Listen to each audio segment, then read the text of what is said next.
नीतीश कुमार की लालू से हुई बात, महागठबंधन में वापसी को तैयार। लालू के तेवर नीतीश को लेकर हुए नरम, कर दी सरकार की तारीफ।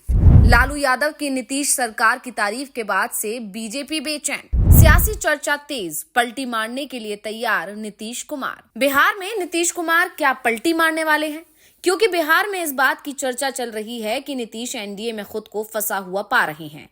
जिस तरह से बीजेपी ने अपनी हिंदुत्व वाली राजनीति को धार देना शुरू किया है, उसने नीतीश की बेचैनी को बढ़ा दिया है। नीतीश की राजनीति का मुख्य आधार उनका सेकुलर राजनीति करना है, लेकिन बीजेपी के साथ जाने पर नीतीश कुमार से मुसलमान दूर जाता दिखाई दे रहा है। इस बीच खबर आ रही है कि नीतीश कुमार और लालू यादव के बीच बात हुई है। इसकी किसी भी पक्ष की तरफ से कोई पुष्टि नहीं की गई है। ऐसे में इस चर्चा को लेकर हम भी कुछ भी दावे से नहीं कह रहे हैं, लेकिन अब जिस तरह से अचानक आरजेडी चीफ लालू यादव का हृदय परिवर्तन हुआ है और वो नीतीश को लेकर नरम हो गए हैं, उसने बिहार में नए गठबंधन की संभावनाओं को जन्म दे दिया है। कहा जा रहा है कि संसद सत्र जो 26 नवंबर से शुरू हो रहा है, उसके बाद नीतीश कुमार कभी भी पलटी मार जाएंगे, क्योंकि इंडिया गठबंधन और नीतीश कुमार बीजेपी को कोई मौका नहीं देना चाहते हैं। तो क्या है इंडिया का प्लान और लालू यादव अचानक नीतीश को लेकर क्यों पड़े नरम? इसी पर आज हम अपनी इस रिपोर्ट में करने जा रहे हैं चर्चा, तो वीडियो को आखिर तक जरूर देखें। बिहार की राजनीति में एक नई सियासी चर्चा चल पड़ी है। ये चर्चा तब शुरू हुई जब आरजेडी सुप्रीमो लालू यादव ने छठ घाटों का निरीक्षण करने के बाद पत्रकारों से बातचीत में नीतीश को सरकार की तारीफ शुरू कर दी। लालू ने जिस तरह से नीतीश की तारीफों के पुल बांधने शुरू किए, तो मौके पर मौजूद तमाम लोग चौंक पड़े, क्योंकि उम्मीद थी कि लालू इस दौरान या तो राजनीतिक बात नहीं करेंगे और करेंगे तो सीधे नीतीश कुमार को अपने निशाने पर ले लेंगे। लेकिन जिस तरह से लालू ने नीतीश कुमार को लेकर अपना रुख एकदम से नरम किया, उसके बाद सियासी गलियारों में ये कहा जाने लगा कि नीतीश कुमार कभी भी महागठबंधन में वापसी कर सकते हैं। नीतीश सरकार की प्रशंसा करने के बाद अटकलों का बाजार गर्म है। महागठबंधन से नीतीश कुमार के अलग होने के बाद छठ के वोट पे क्या कहना चाहिए?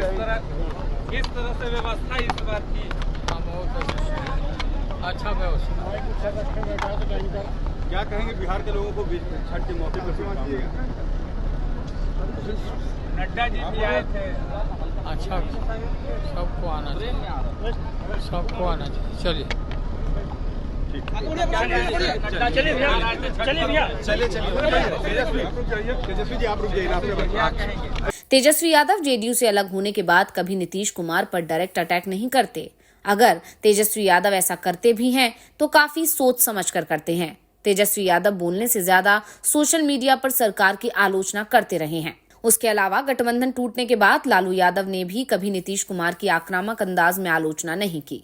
लालू यादव हमेशा संभलकर बोलते रहे। जब भी उनसे सवाल किया गया कि नीतीश कुमार कह रहे हैं कि अब वो भूलकर भी महागठबंधन में नहीं जाएंगे, तो लालू का जवाब होता है कि नीतीश ही जाने, वो जो कुछ कह रहे हैं ठीक ही कह रहे हैं, ये सब उनसे ही पूछो। लालू नीतीश पर पलटवार करने से बचते दिखाई देते रहे हैं। ऐसे में कुल मिलाकर सियासत में संबंधों की परिभाषा कब बदल जाए कोई नहीं जानता। वैसे भी लालू यादव को राजनीतिक का माही खिलाड़ी माना जाता है। दरअसल लालू यादव अपने परिवार के साथ छठ घाट का निरीक्षण करने निकले थे। उनके साथ तेजस्वी यादव, तेज प्रताप यादव और मीसा भारती भी मौजूद रहे। इस दौरान उन्होंने स्टीमर से गंगा नदी के घाटों का दौरा किया। उसके बाद जब उनसे पत्रकारों ने पूछा कि व्यवस्था कैसी है, तब लालू यादव ने कहा कि व्यवस्था काफी अच्छी है। उन्होंने जेपी नड्डा के बिहार दौरे पर भी प्रतिक्रिया देते हुए कहा कि छठ में सभी को बिहार आना चाहिए। अब राजनीतिक गलियारों में इस बयान को लेकर कहा जा रहा है कि जेडीयू और महागठबंधन के रिश्ते के लिए ये एक सकारात्मक संदेश है। अब ये भी कहा जा रहा है कि आखिर लालू का रुख अचानक क्यों नरम पड़ गया है। वो नीतीश की आलोचना से भले ही बच रहे थे, लेकिन तारीफ भी नहीं कर रहे थे। फिर अचानक नीतीश की तारीफ करने के पीछे का कारण क्या है? जाहिर सी बात है, नीतीश का राजनीतिक संकट इसका बड़ा कारण माना जा रहा है और लालू ने इसे पहचान लिया है। दरअसल वक्फ संशोधन बिल को लेकर कहा जा रहा है कि जेपीसी इस महीने के आखिर में इसकी रिपोर्ट लोकसभा को सौंप देगी और फिर मोदी सरकार इस बिल को संसद में पेश करेगी। बीजेपी किसी भी कीमत पर इस बिल को पास कराने की कोशिश में है, तो दूसरी तरफ बीजेपी के ही सदस्य जेडीयू, टीडीपी, एलजेपी इस बिल के खिलाफ हैं। जेडीयू और टीडीपी के नेता तो खुलकर वक्फ बिल की आलोचना कर रहे हैं, इसे गैर जरूरी करार दे रहे हैं। तो इंडिया गठबंधन तो पहले से ही वक्फ बिल को लेकर बेहद हमलावर रुख दिखा रहा है। नीतीश कुमार भी नहीं चाहते हैं कि संसद में वक्फ बिल पेश हो। ऐसे में मोदी सरकार अगर लोकसभा में वक्फ बिल को पेश करती है तो फिर नीतीश कुमार के लिए इस बिल का समर्थन करना बेहद मुश्किल होगा, क्योंकि जेडीयू बिल का समर्थन करती है। तो फिर बिहार का मुस्लिम मतदाता, जिसे लेकर नीतीश कुमार पहले से ही बेहद संवेदनशील रुख अपनाते रहे हैं, वो नाराज हो सकता है। इसलिए नीतीश कुमार की पार्टी जेडीयू वक्फ बिल का विरोध भी कर सकती है, और ऐसा होता है तो जाहिर सी बात है कि बीजेपी का विरोध करना होगा, और इसके लिए नीतीश कुमार एनडीए भी छोड़ना होगा। लालू यादव को इस बात का एहसास है कि नीतीश कुमार की राजनीतिक विश्वसनीयता अब पहले जैसी नहीं है। नीतीश कुमार कभी भी कोई फैसला ले सकते हैं, इसलिए लालू की तारीफ के पीछे कोई कारण ढूंढ रहा है तो साफ है लालू यादव भी वक्फ बिल की आड़ में सरकार में आने का मौका तलाश रहे हैं। लालू का एहसास है कि इस समय बिहार में बीजेपी अकेले उनका मुकाबला नहीं कर सकती। ऐसे में नीतीश कुमार को पहले एनडीए से दूर किया जाए, फिर पहले सरकार में आया जाए, और जरूरत पड़ती है तो विधानसभा चुनाव में नीतीश की पार्टी से गठबंधन भी हो सकता है। नहीं तो ये नीतीश को तय करना है कि वो क्या करेंगे और क्यों करेंगे, और इसी के चलते लालू यादव इन दिनों नीतीश कुमार की तारीफ कर रहे हैं, और इसी के चलते इस समय बिहार की राजनीति में अटकलों का दौर चल रहा है।